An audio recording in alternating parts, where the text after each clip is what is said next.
Aujourd'hui, nous poursuivons la lecture du roman de Marie Laberge, Traverser la nuit. Bonne écoute!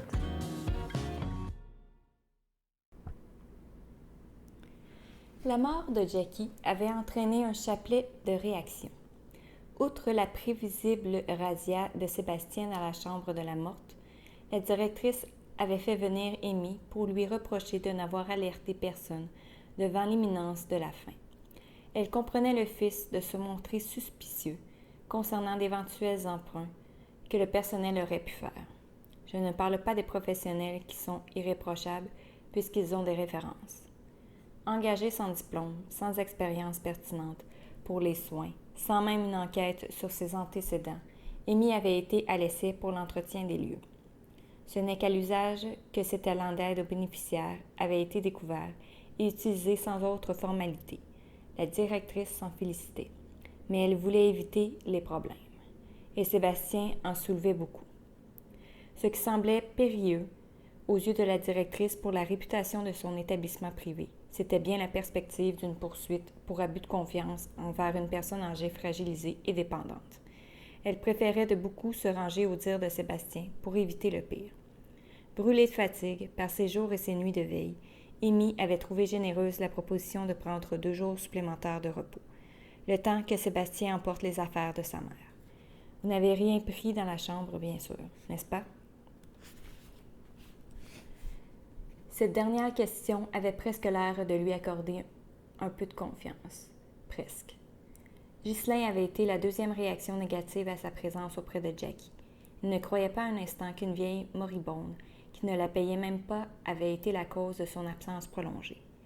Il lui avait offert une scène digne de sa vanité. Elle avait trouvé mieux que lui, et il ne se laisserait pas domper. Personne ne l'avait jamais crissé là, et ce ne serait pas elle qui commencerait. Amy n'aspirait qu'à une chose, sa douche. Ghislain avait claqué la porte sur des menaces qui la laissaient très calme. Beaucoup de bruit, peu d'action. Ça résumait ce compagnon auquel, de toute façon, elle ne tenait pas.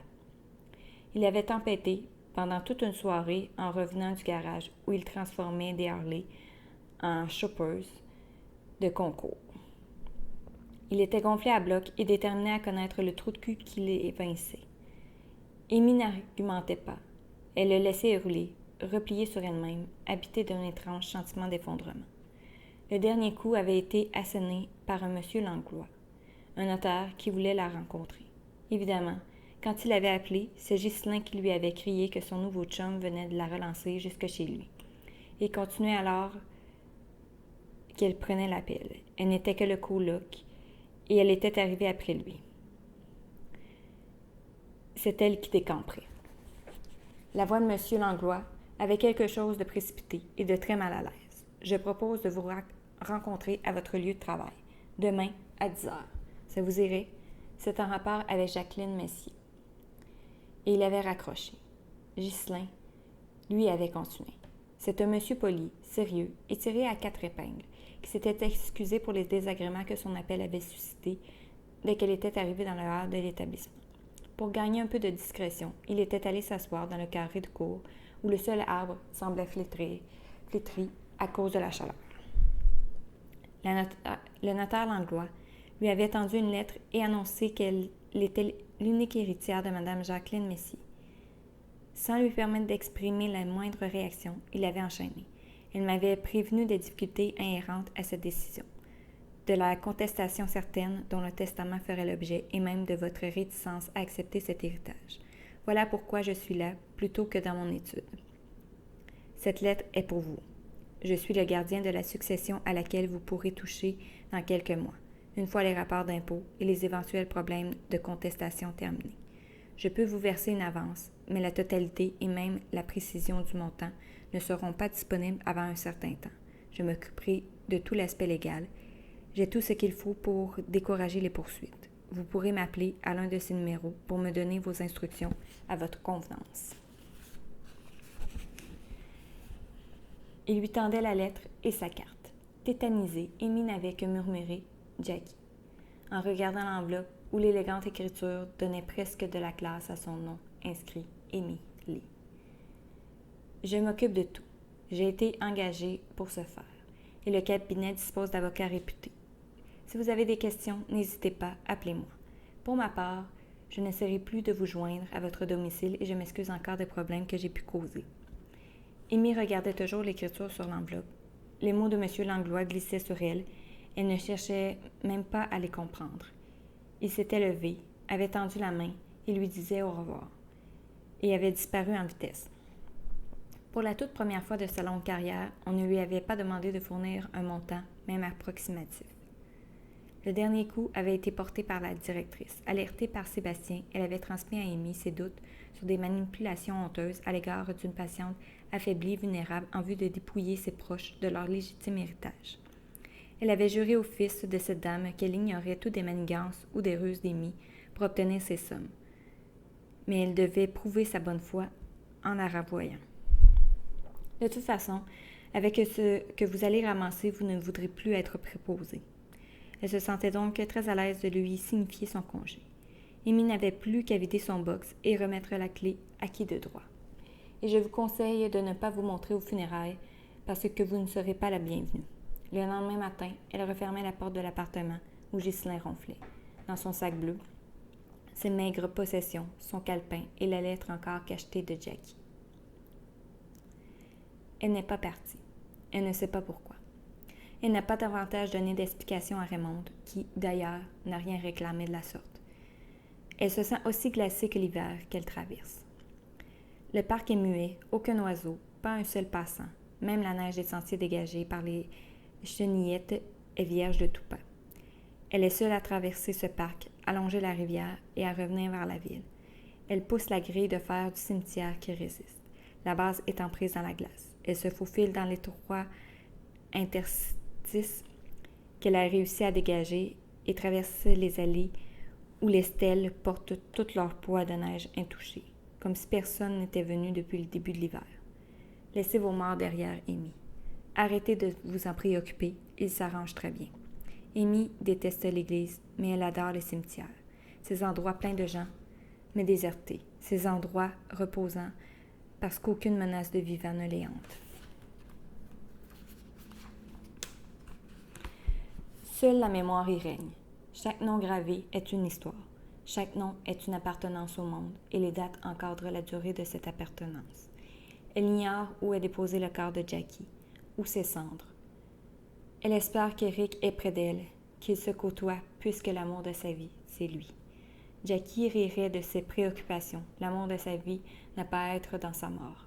Ce sont des idées idiotes de vivants de vouloir persister au-delà de leur vie. C'est dans sa vie qu'il faut régner. Elle s'arrête au carré clôturé qui contient les enfants morts sans avoir été baptisés. Ces enfants qui n'ont pas été absous de leur péché originel et qui n'entreront jamais dans le royaume des cieux. Le carré des limbes, celui des âmes errantes à jamais. Ni baptisés, ni nommés, à jamais anonymes, les petits cœurs apatrides, ni à Dieu, ni à diable.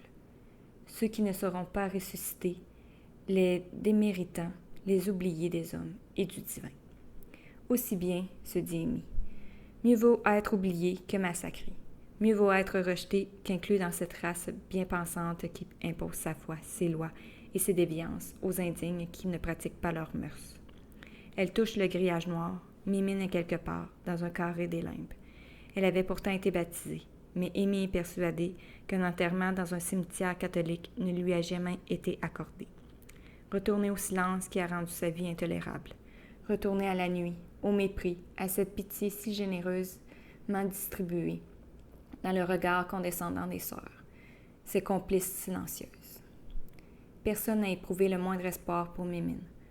On ne sauve pas les âmes damnées, on se sauve soi-même en faisant son possible et en restant convaincu de la désespérance de cette charité. Tant de mépris, tant d'incompréhension muée en arrogance, celle des religieux persuadés qu'aucun geste, même le plus sale, le plus repoussant, ne leur sera reproché parce que posé sur des bannis, des oubliés, des sauvages. Elle n'est pas des leurs et elle le regrette. Elle est la sœur jumelle de Mimine. Sa pareille. Elle est sa mère déchirée qui l'a attendue. Sa famille éloignée avec violence. Sa protectrice impuissante et vaincue. Sous prétexte de la sauver du pire, on l'a détruite. Et ceux qu'on n'a pas réussi à vaincre par la faim, le froid et l'indifférence, on les a marqués du fer rouge, des attouchements et du sexuel dépravé. les sexuels qui se paient une bonne tranche de plaisir aux frais des enfants terrifiés. Laissez vos morts derrière, Amy. Oui, bien sûr, mais quand les morts sont nos seuls vivants, nos seuls pareils, on fait quoi, Jackie? Quand personne ne répond à nos cris la nuit, parce que ceux qui entendaient sont morts, on vit comment? On continue pourquoi? Les morts s'arrangent peut-être bien sans nous, mais ceux qui vivaient mieux grâce à eux, ils font quoi après? Ils s'arrangent comment? Elle est un bloc de glace appuyé contre une grille préservant la terre des élus de Dieu, de toute contamination avec la horde des sauvages anonymes. Elle sait bien que cette terre est vide, que les corps légers des enfants se sont dissous depuis si longtemps, qu'aucune résurrection ne pourra les rassembler en un corps cohérent. Elle sait surtout qu'elle porte en elle la mémoire blessée des sans-noms, ce que Jackie ignorait et ne pouvait deviner malgré toute son intelligence et sa finesse. Elle secoue ses pieds contre la grille pour en décoller la neige. Elle a l'impression de botter le fer forgé. Son geste est innocent, mais il serait mal interprété par quiconque la surprendrait, comme sa vie. En quittant Tony et son casse-croûte de troisième ordre, Amy avait opté pour la grande ville, celle où elle ne ferait pas tâche, celle qui l'absorberait dans un réconfortant anonymat, Montréal. Encore une fois, son monde de vie frugal avait permis à ses économies de durer, le temps de trouver un travail et un lieu où habiter. Le motel de la rive sud du fleuve avait un besoin urgent de quelqu'un sachant nettoyer à fond, mais elle ne voulait pas postuler pour une répétition de sa vie passée. Faire du ménage, d'accord, mais pas dans un motel minable qui accueille les clients pour 2 heures payées 4. Ramasser des condoms dans des draps souillés ne faisait plus partie de ses aspirations professionnelles. Le premier centre de soins de longue durée qu'il avait engagé connaissait une telle pénurie de personnel non soignant qu'elle aurait pu devenir aide-cuisinière sans autre formation si elle l'avait désiré. Mais l'idée d'être en charge de 2 étages et de voir à leur absolue immunité contre les persistants microbes lui semblait un défi exaltant. Sa seule exigence avait été pour les produits nettoyants. L'eau de Javel, malgré son odeur, demeurait la seule garantie de réussite. Elle n'avait pas passé 13 ans en pensionnat sans avoir appris les bases de la désinfection en même temps que celles de la désaffection. Quelques mois plus tard, Ghislain était venu livrer un Harley grandement amélioré à un client du motel. Le regard appuyé, la cigarette offerte, avec l'air de ne pas y toucher, il s'était montré intéressé. Revenu au motel, sur sa propre moto, il lui avait tendu un casque en lui promettant l'expérience de sa vie. Il l'avait conduite au bord du fleuve, là où l'horizon s'élargissait, là où l'eau prend des airs d'infini. Surpris qu'elle n'ait jamais vu ça, il lui avait proposé de l'emmener pas mal plus loin, là où vraiment le fleuve devient la mer. Les paysages traversés durant ces 3 jours l'avaient ébloui. De Rimouski à la Gaspésie, le Saint-Laurent l'avait happé, fasciné. La lumière que l'eau reflétait l'espace sans heurte, sans blocage, le fleuve offrait une liberté qu'elle n'avait jamais imaginée. La révélation avait été d'ordre maritime pour elle. Ghislain, lui, l'avait sauté rapidement 3 fois en évoquant le rappel impérieux du sexe dans les vibrations de la moto. Ça donne le goût en Christ, trouves-tu? Amy ne trouvait pas. Mais si le prix à payer était aussi simple et rapide, ce n'était pas au-dessus de ses moyens. Tant que Ghislain ne s'attardait pas, elle pouvait l'endurer. Et Ghislain n'avait aucune fantaisie à son palmarès sexuel, aucune variation. C'était un métronome du sexe. Même heure, même tempo et même issue. Il refusait de venir la rencontrer au motel. Il voyait cela comme se payer les services d'une escorte. Il prétendait que leur affaire n'avait pas ce côté cheap. Amy s'en fichait. Elle n'aimait qu'une seule chose, leur escapade vers le fleuve. Le vent qui lui cuisait le visage, le bruit même qui empêchait toute conversation puisqu'elle refusait le micro sur son casque. Ghislain détestait se relever pour la conduire à son motel de passe. Il l'avait donc convaincue de s'installer avec lui en coloc. Sa plus grande admiration avait été pour la légèreté de ses possessions. Rien d'autre? Tu veux dire que c'est ça ton bagage? That's it? Wow! En dehors d'une séance de cinéma, tous les 15 jours, rien ne venait brouiller la routine. Ghislain avait ses chums de bière, ses chums de bike, et il ne mélangeait pas les saveurs. C'est une fois rendu dans le 2,5 de la rue Adam qu'Amy avait trouvé son dernier travail en résidence privée et rencontré Jackie des années plus tard. C'est à croire que sa course folle vers le terminus l'épuise encore. Depuis son retour dans cette chambre, Elle se répète qu'elle doit partir, que c'est urgent. Elle évite Raymond et sa générosité. Elle se tient avec ses morts et reprend ses errances à travers la ville. Le sommeil la fuit, l'appétit aussi. Elle marche, le cœur lourd, elle doit se répéter davantage, d'avancer, de poursuivre sa route. Mais elle est convaincue d'être arrivée au bout, de n'avoir plus rien à offrir ou à prendre. Ce qui l'étonne, c'est d'avancer encore, même sans but. C'est d'être encore si vivante, alors que tout est sec et mort à l'intérieur. Elle se répète que cela ne changera pas, qu'elle traînera cette carcasse encore longtemps, jusqu'à l'épuisement total. Elle ne veut ni se tuer, ni s'abîmer. Depuis quand tue-t-on un cadavre? Elle n'est qu'un vide entouré de peau, une fausse personne avec un faux nom qui n'a accueilli en son corps que des amateurs de fausseté, faux semblants, faussaires.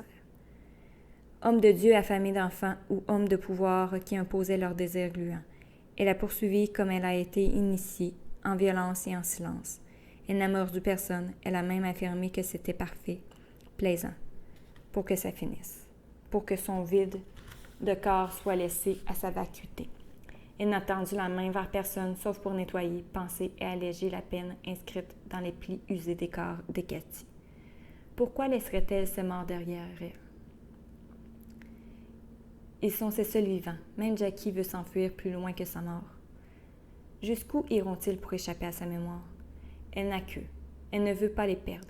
Elle n'a rien d'autre que sa perte pour se rappeler que quelqu'un est passé, que quelqu'un a parlé avec elle, l'a considérée. En se disant ces mots, elle sait qu'elle triche, qu'elle s'enfonce volontairement, toute seule. Elle est prête à partir. La formule est griffonnée sur une feuille arrachée au calepin. Merci pour tout. Ce bon vieux mot, si pratique, ce merci si vaste qu'il ne veut plus rien dire. C'est évidemment insultant pour quelqu'un d'aussi prévenant que Raymond, mais Amy n'a plus le luxe des mots. C'était à Jackie, pas à elle. Elle n'a plus le cœur à remercier vraiment. Il n'y a plus aucune gratitude au fond d'elle. En fait, en écrivant, elle avait les dents serrées de colère, une sorte de rage impuissante qu'elle ne comprend pas. Merci. Comme si cela avait jamais eu le moindre sens. Elle sait que Raymond n'est pas celle qui l'a exploitée, abusée, loin de là. Mais elle obtiendra le merci de la fausseté, puisque c'est tout ce que son vide lui permet. Elle sait qu'elle est injuste, rancunière, et qu'elle ne pointe même pas la bonne cible, et cela l'enrage encore plus. Elle n'y peut rien, elle n'a plus de réserve de cœur ou de faux cœur. Elle n'a que cette fureur de devoir encore fuir, partir, cette certitude qu'il n'y a aucune place pour elle dans ce monde, qu'elle abhorre de toute façon. Elle le méprise comme on l'a méprisé. Elle crache dessus comme on lui a craché dessus. Elle ne réclame ni vengeance ni justice. Elle se fout de ses concepts creux. Elle ne veut que la paix, qu'on la laisse tranquille, qu'on ne lui demande plus rien, ni si elle est bien, ni si elle désire quelque chose, ni si elle a joui. Elle réclame le vide, le sien, impeccable. Assise sur son lit, le manteau sur le dos, le sac bleu de nylon ouvert sur les genoux, elle tient la lettre de Jackie et hésite. Elle ne la lira pas. N'est-ce pas elle qui voulait la voir s'éloigner de ses morts? Elle va laisser les mots des morts rester avec les morts. Les morts ne nous parlent pas. Ils nous laissent nous débrouiller avec nos problèmes. Les morts ne sont d'aucune utilité pour nos vies, sauf pour nous peser dessus et nous écraser de peine. Furieuse contre elle-même, Amy déchire l'enveloppe d'un coup sec. Le geste l'horrifie. Elle voit le papier à l'intérieur dans les champs creux créés. Les mots tracés de la main de Jackie, la seule main qu'elle a tenue avec amour depuis tant d'années, la seule main fiable qu'elle a saisie sans crainte. Elle a l'impression d'avoir tué son ami. Pétrifiée, elle fixe chaque moitié de la lettre répartie dans chacune de ses mains.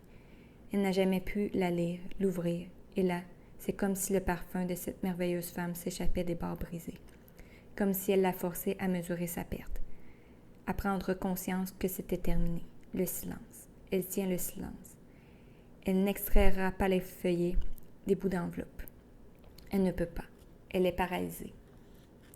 Et elle reste là, prête à partir chaque matin, occupée du vestige de ce qui n'est plus, mais qui est encore, horriblement consciente qu'elle tient une vérité beaucoup plus nuancée que ce fatras de violence dont elle se berce pour justifier son manque de courage.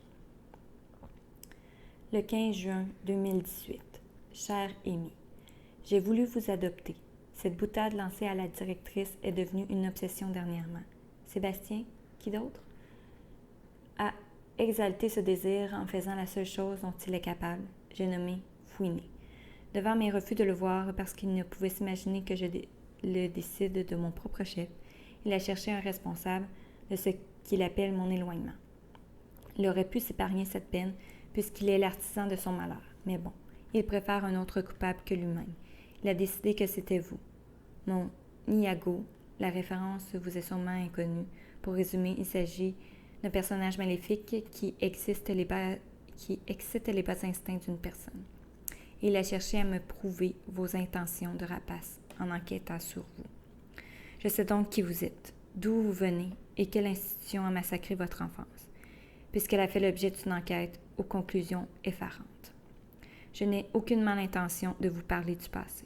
J'ai bien sûr l'amère regret d'avoir ramené ces choses à votre esprit en vitupérant contre le sort des pensionnaires de ces trous de misère, mais j'ignorais alors que cette réalité avait été la vôtre. Sachant cela, j'ai tout fait ensuite pour vous adopter, vraiment. L'avocat que j'ai engagé est formel. Ce serait complexe, long et votre consentement est exigé. Puisque pendant tous ces mois de connivence, vous n'avez jamais effleuré de sujet d'ordre privé, j'en déduis que mon offre vous fâchera et vous éloignera. Mais le principal problème qui me pousse à renoncer à officialiser notre filiation, c'est essentiellement que je n'ai plus de temps devant moi. Je vais mourir, Amy. Je n'ai pas le moyen de retarder l'issue. Mon temps est venu, vous le savez aussi bien que moi. Mon cœur a dératé et il prépare son coup bas. Que faire? Vous parlez de ce projet? Vous révélez que je sais quelle solitude et quelle tristesse ont régné sur votre enfance? À 13 ans, on vous a déclaré disparu. La mention « présumé décédé » clôt votre dossier. Comme vous voyez, Sébastien a travaillé très fort.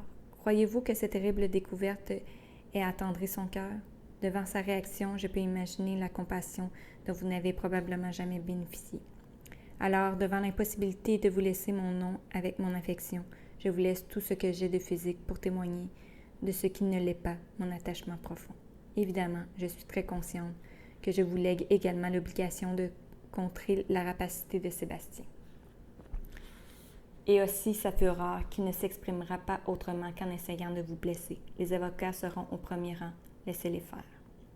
J'ai donc rédigé un testament en béton et j'ai prouvé que je le faisais en toute connaissance de votre passé.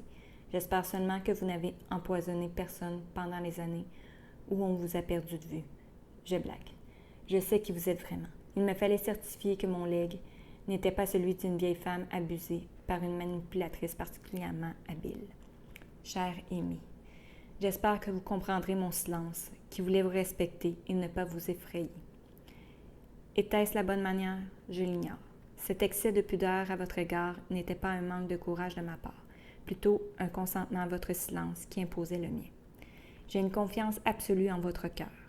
Nous avons connu un seul affrontement et c'était au sujet du vide, alors que j'essayais de combler le mien en vous forçant à partager le vôtre. Je m'en excuse. Je vous en prie, prenez cet argent en souvenir de notre complicité qui a été la félicité de mes derniers jours.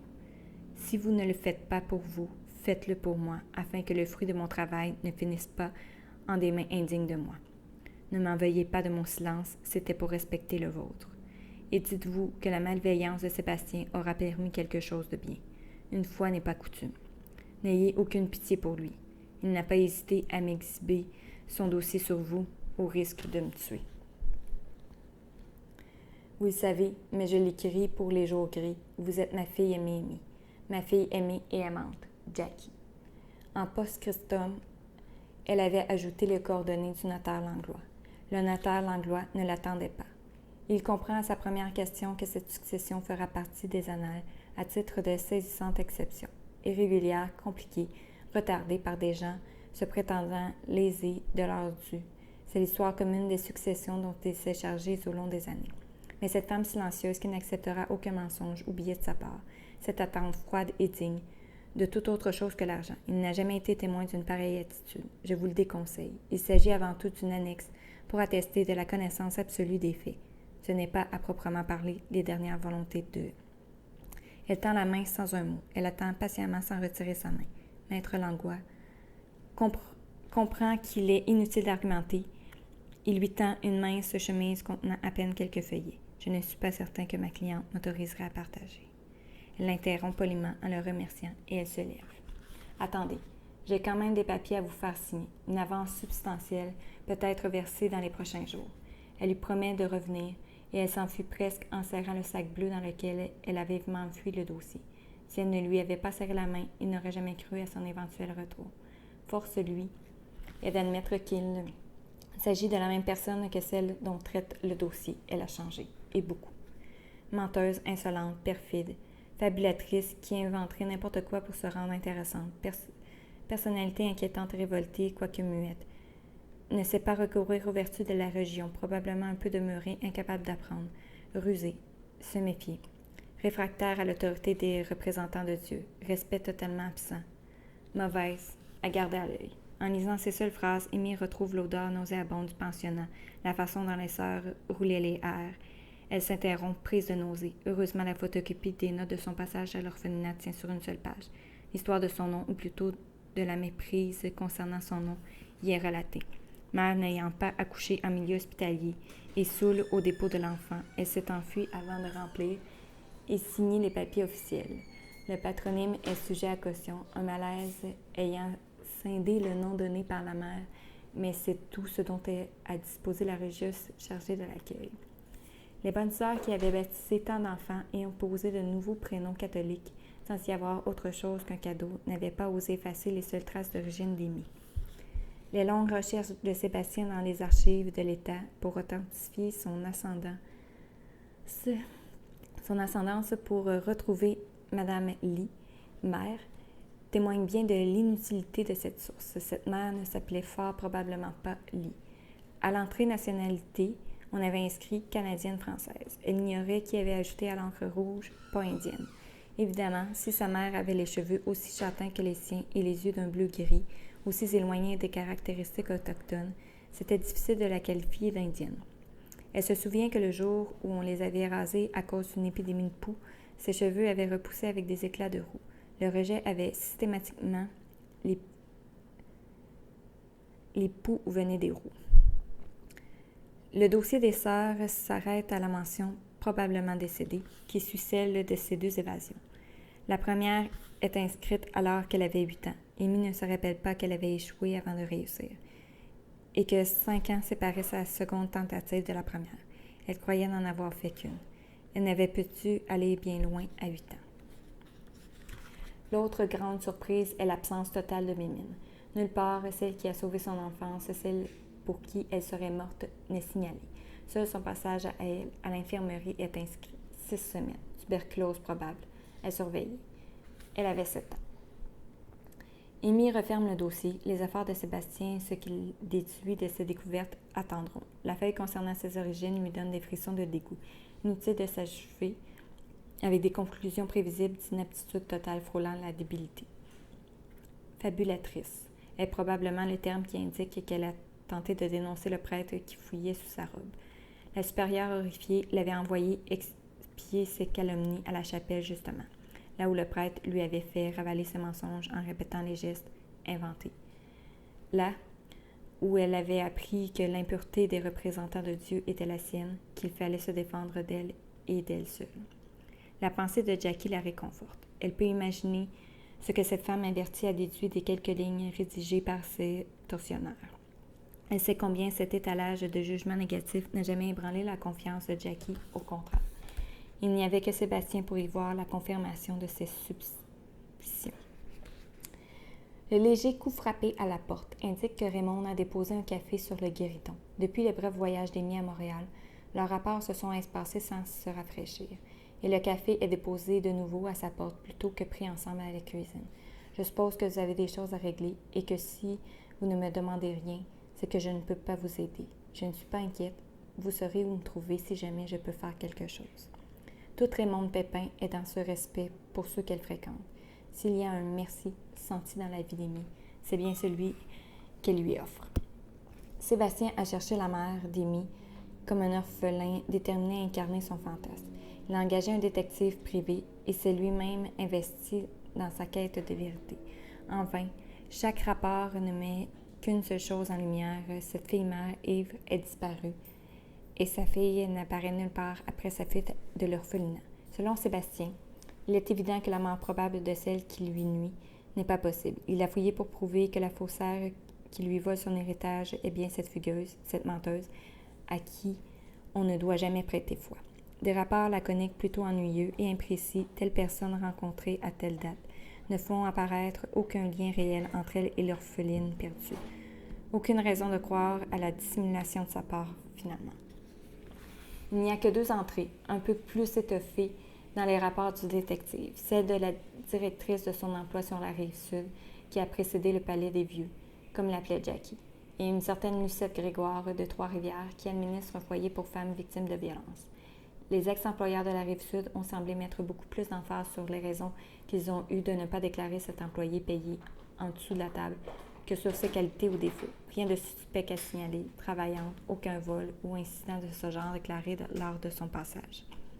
Le rapport le plus long concernant Lucette Grégoire, âgée de 70 ans, c'est une femme posée et dévouée qui a passé sa vie à aider les femmes victimes de violences conjugales. Le rendez-vous a été pris à l'extérieur de sa résidence. Personne ne devant connaître cette adresse pour des raisons de sécurité évidentes. L'enquêteur assemblé sous le charme de la dame. Il n'a que des éloges pour son dévouement. Le rapport conclut qu'elle a connu Émilie brièvement, à une époque où elle travaillait à l'orphelinat maintenant fermé. Curieuse de savoir ce que cette petite fille est devenue, elle en a dit très peu, mais avec énormément de conviction, elle a croisé du temps où elle faisait un stage dans cette institution, et c'était une enfant sage et obéissante, très jolie et peu bavarde. Posant davantage de questions que l'enquêteur, elle s'excusait toujours de ne pas être en mesure de l'aider, mais elle affirmait sans nombre d'un doute que l'enfant qu'elle avait connu n'était ni menteuse ni voleuse. Prête à jurer sur la Bible, était ajoutée par le détective dans ses conclusions. Cette personne ne peut vous être d'aucune utilité pour le dossier. Sa conviction est solide et pourrait ébranler un juge, à ne pas convoquer. Amy ignore totalement qui est cette Lucette Grégoire, mais tant de gens sont passés par l'institution du temps où elle était en pleine activité. Les enseignantes et le personnel étaient des religieuses, ce devait donc être une femme engagée en cuisine ou pour l'administration. Quelqu'un que les enfants ne voyaient jamais. Comment a-t-elle pu se montrer aussi certaine de son innocence alors? Sage et obéissante ne sont pas des qualités qu'elle a eu l'habitude d'entendre à son égard, surtout pas concernant cette époque. Réflexion faite, elle est plutôt d'accord avec cette femme. En dehors de vouloir fuir, elle s'est montrée silencieuse, ce qui peut toujours passer pour de l'obéissance. Le dossier se termine sur une courte lettre de Sébastien à Jackie. Maman, avec un tel passé, cette femme a pu se croire légitimée de se rembourser des manquements de sa mère en exploitant ton instinct maternel puissant. Ta bonté est sûrement ce qui l'a attirée vers toi, mais la bonté n'attire pas toujours la bonté, même si c'est désolant. On peut vouloir l'exploiter. Es-tu bien certaine de ne pas confondre les manipulations de cette femme réputée perfide et de ne pas céder au récit de ses malheurs, qui sont amplifiés pour t'émouvoir et t'amener à assurer son avenir pour compenser son passé lamentable? Je suis désolée de te forcer à regarder une triste vérité qui va sans doute te peiner. Mais cette personne n'est pas digne de confiance. Même l'adresse qu'elle a donnée à son employeur actuel est bidon. J'y suis allée et l'homme qui y habite est une brute tatouée, sûrement membre d'un gang de rue. C'est peut-être lui qui la force à te tromper. Mais s'il est dans sa vie, tout ce qu'elle obtiendra de toi ira dans ses poches. Sois-en certaine. Tu as affaire à une criminelle rusée, maman. Je devais te le dire, au risque que tu m'en veuilles et tu ne me pardonnes pas mon dévouement pourtant sincère. Je suis le messager de la mauvaise nouvelle et je le fais par amour désintéressé, au risque terrible que tu me repousses. Ton fils qui t'aime, Sébastien. Amy ne sait pas quand ce dossier éloquent a été déposé entre les mains de Jackie, mais certains soirs de hargne nourris auxquels elle a assisté lui sont sûrement redevables. Le vrai cadeau de ce dossier, c'est la confiance inébranlable de Jackie à son égard. Son respect et sa confiance, ses doux baisers posés sur ses joues. Entrez, mon enfant. Ici, vous ne risquez rien. Ce n'est ni le visage ni la voix, mais bien le mot « mon enfant » qui éclaire Amy. Lucette Grégoire est la religieuse de l'infirmerie qui les a soignés, Mémine et elle. Elle pourrait le jurer. Pourtant, si elle a 70 ans, c'est qu'elle en avait alors à peine 25. Dans son souvenir, cette personne était adulte et très raisonnable. La femme qui est devant elle l'observe en silence, patiente, sachant ne pas précipiter les confidences des femmes en détresse qui se réfugient chez elle. Amy se montrait rusée et fourbe pour l'atteindre, à l'opposé de ce que sa bonté vient de la qualifier. Je suis Émilie. Le visage s'éclaire. Les yeux de Lucette la reconnaissent avec une telle joie qu'elle en est gênée. Je n'ai pas de mari violent. Bien sûr que non. Vous êtes vivante. Dieu merci, vous êtes vivante. Tout juste si elle ne tend pas la main pour vérifier qu'elle est en chair et en os. Quand un enquêteur est venu me demander où vous étiez, ce que vous étiez devenu, je n'ai pas demandé pourquoi et je n'ai rien dit pouvant compromettre votre sécurité. Je ne savais pas qui était cet homme ni celui qui l'employait. Depuis longtemps, j'ai pris l'habitude de me méfier des questions indiscrètes. Vous saviez que quelqu'un enquêtait sur vous?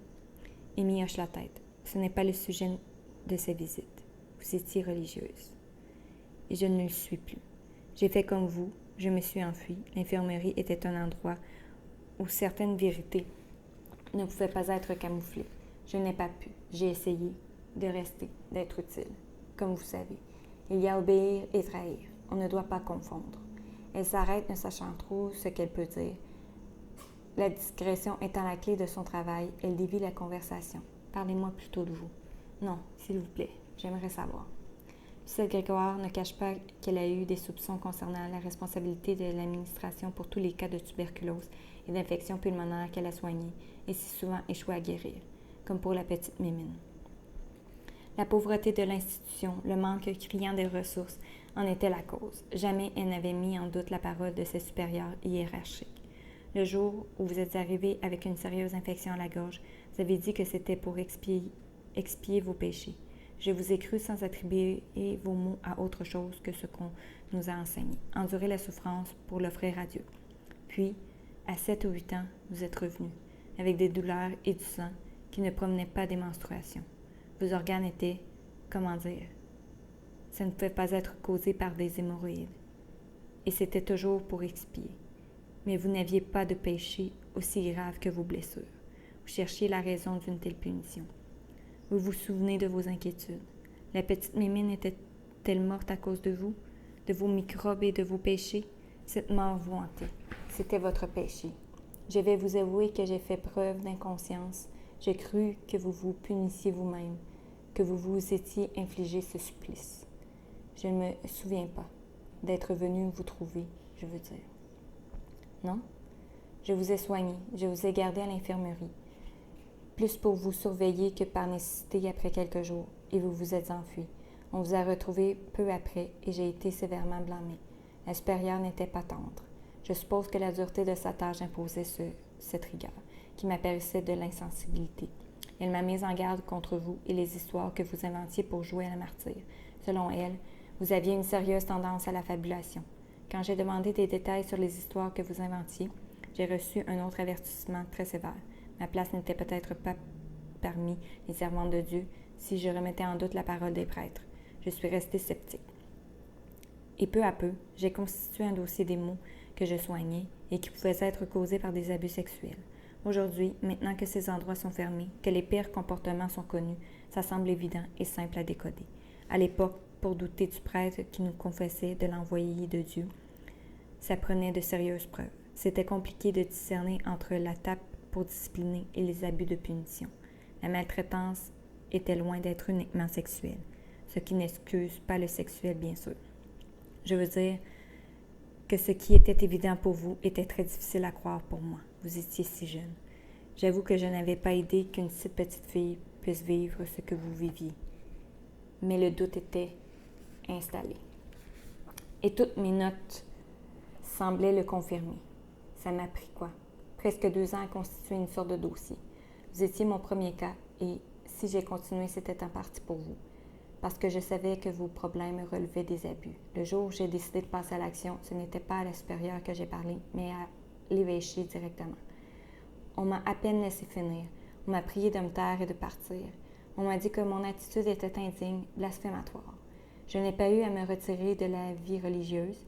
J'ai été expulsée et menacée. Si je persistais dans ma démarche satanique, on irait jusqu'à Rome pour me faire excommunier. Comme vous voyez, je n'ai pas réussi à ébranler les colonnes du temple.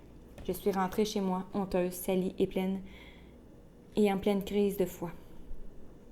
Le sentiment d'échec était horrible. J'avais laissé derrière moi des enfants en danger, des enfants qui n'avaient rien demandé et qu'on avait trahi, des enfants qui souffraient et trop souvent qui mouraient. Je ne peux pas vous dire comme les abus des gens d'église me font mal, autant que votre mort m'a fait mal. Quelle drôle de phrase à dire, mais vous comprenez. J'ai appris votre deuxième fugue parce qu'ils sont venus jusque chez mes parents m'interroger. Ils m'ont cru capable de vous cacher. Et je l'aurais fait. La dernière fois que j'ai osé demander de vos nouvelles, ils m'ont dit de prier que vous étiez morte. Elle sourit. Si vous saviez comme je vous ai pleuré. Comme j'ai pleuré, Mimine.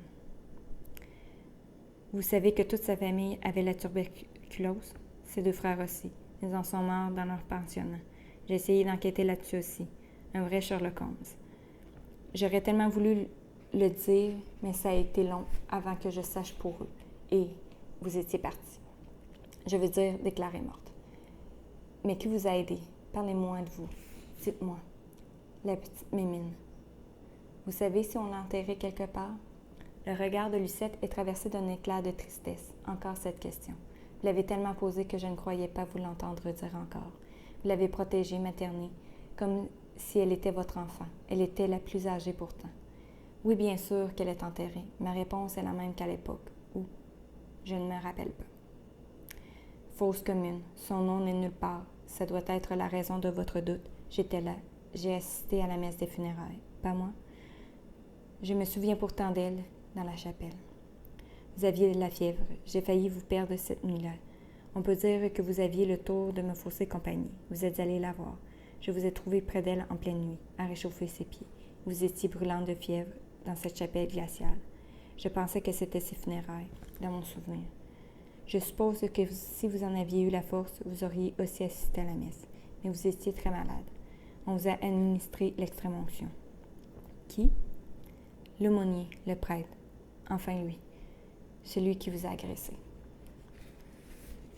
Willett, le père Willett. Cette seule évocation remue tant de souvenirs amers que ni l'une ni l'autre ne parlent. Après un long temps, Amy hausse les épaules et regarde Lucette avec gentillesse. Vous étiez sœur de la miséricorde. Sœur Marie de la miséricorde, oui. Ça m'en a pris pour me pardonner, en partie du moins. C'était pas vous la responsable. Indirectement, c'était moi. Au premier soupçon, quand vous êtes venu vous faire soigner, j'aurais dû sonner l'alarme. Tous les noms au dossier, chaque enfant qui s'ajoutait pour ma preuve, c'était un enfant sacrifié de trop. Même avec votre dossier, on vous a envoyé promener. On m'a envoyé chez le diable, oui. Mais l'important, c'était d'agir, pas ce qu'on ferait de mes actions. Ce qui m'appartenait, c'était de dénoncer, et j'ai pris trop de temps avant de le faire. J'ai permis au mal de se propager. Et maintenant, vous aidez les femmes en difficulté. On ne veut pas dire que vous avez changé. J'aide peu. J'ai surtout une équipe fantastique. Moi, je fais l'apostolat. Je cherche des fonds. J'essaie de convaincre les autorités d'investir pour permettre aux femmes de repartir sur une meilleure base, les rendre plus fortes, plus solides, leur enlever de la tête que la violence, c'est leur faute, leur responsabilité. Tiens, encore vous, ça. C'est avec vous et Mimine que j'ai compris qu'il fallait vous débarrasser de cette idée, de cette culpabilité finalement. J'aurais tellement voulu vous aider à vous enfuir. Quand je pense que vous l'avez fait toute seule, sans l'aide de personne, quelle bravoure, quand on sait d'où vous partiez. Allez-vous enfin me dire comment ça s'est passé pour vous? Qui était cet homme qui m'a posé des questions? Vous n'êtes pas dans une mauvaise passe, rassurez-moi. Personne ne vous cherche avec de mauvaises intentions. Mon Dieu, dire que je vous ai cru morte. Mais où vous étiez? Dans une famille. Je faisais plus que mon âge. Ça m'a aidé à me débrouiller. Il y a encore du bon monde. Faut pas désespérer. Amy n'a pas très envie de participer à la déception de cette femme pétrie de bonté. Elle coupe court et laisse ses moyens de survie de côté, se contentant de répéter qu'elle est saine et sauve et que c'est le principal. Elle voudrait bien partir, mais Lucette la retient encore. Vous y êtes retourné? Vous avez vu ce qu'est devenu l'endroit? Avant de lire le dossier de Sébastien, Amy ne savait même pas le nom de la ville où était l'institution. J'ai pas l'habitude de retourner dans le passé. Sauf pour Mimine. Oui, sauf pour elle. Et mes souvenirs manquent de précision, je m'en aperçois. Encore heureux que vous en ayez avec la fièvre et l'âge que vous aviez. J'aurais peut-être mieux fait d'oublier, vous croyez? C'est quand même de là que vous êtes parti, et ça influence toute votre vie, que vous le vouliez ou non. C'est sûrement pénible, mais vous étiez déjà forte. assez forte pour être devant moi aujourd'hui, j'imagine. J'imagine ce que ça vous a pris de courage. Et vous l'avez toujours, ce courage-là. Amy a l'impression qu'elle lui parle de quelqu'un d'autre, que ce n'est sûrement pas elle, cette personne déterminée et plutôt belle que lui cette voix. Croyez-vous encore? En Dieu, je veux dire. Ça va vous étonner, mais oui. Dieu m'a aidé quand l'Église m'a laissé tomber. Dieu a rien à voir avec tout ça. J'ai fait ma paix avec lui. Ça a été long, mais j'ai fait ma paix, comme vous. Là-dessus, Amy a un sérieux doute, mais elle n'a pas envie d'en parler, tout comme elle refuse de se joindre à tout recours collectif dont lui parle Lucette pour être dédommagée des torts causés par un prêtre mort depuis des années. Quel est le prix d'un arbre foudroyé? Elle ne jouera pas à ce jeu. Vous reviendrez me voir? Vous m'en avez dit si peu. Que voulait cet homme, finalement? Me dépouiller. Il ne sait pas à qui il s'attaque, le pauvre. Quand vous décidez de vous défendre, bonne chance, Amy, et merci d'être venue. Ça me fait tellement de bien de vous savoir vivante et sortie d'affaires. C'est étrange de constater qu'à 13 ans, elle avait disparu aux yeux de tous, présumée morte. Elle aurait pu faire table rase du passé et prétendre sortir de la famille la plus aisée, la plus formidable. Les sœurs avaient vraiment erré en la taxant de menteuse et de fabulatrice. Elle ne s'est rien inventé, c'est clair. Elle est restée embourbée dans ses limbes. Elle a fui alors que tout le monde avait cessé de la poursuivre. Elle courait, elle s'essoufflait alors qu'elle aurait pu marcher tranquillement et regarder le paysage. Le fleuve est bien mince ici. Il n'a pas l'ampleur et le lyrisme qu'elle lui a connu. Amy trouve sa vie bien mince aussi, mais contrairement au fleuve, ni l'ampleur ni le lyrisme ne l'ont jamais traversé.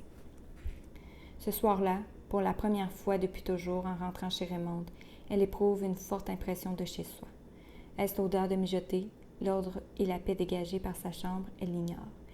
Elle accroche son manteau et son réflexe est de monter raconter son voyage et sa rencontre, pour mettre de l'ordre aussi dans sa tête. Elle s'arrête au milieu de l'escalier, saisie. Raymond ignore tout de son passé, de qui elle est vraiment, comme Jackie, comme tous ceux qu'elle a croisés, même ceux qui lui ont témoigné respect et confiance. Elle redescend sidérée.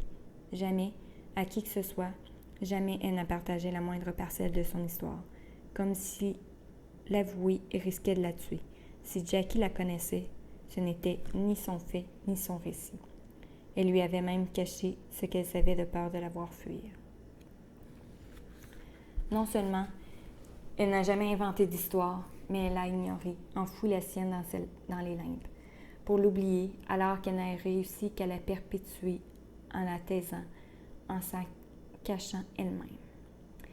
Elle n'est pas discrète ou mystérieuse, elle se découvre hantée, emprisonnée dans son silence, emmurée.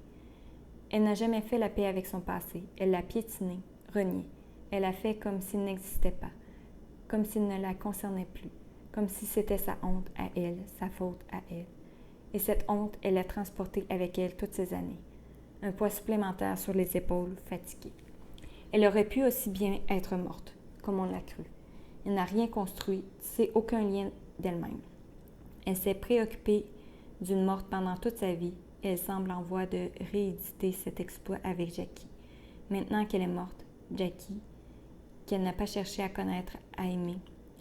Jackie qui s'est imposée avec force et patience, avec respect aussi. Comme Raymond, ces deux femmes qui n'ont rien demandé et tout offert jusqu'à ce foutu silence qu'elle exigeait pour supporter leur affection si dangereuse à ses yeux. Elle qui croyait ne jamais rien demander.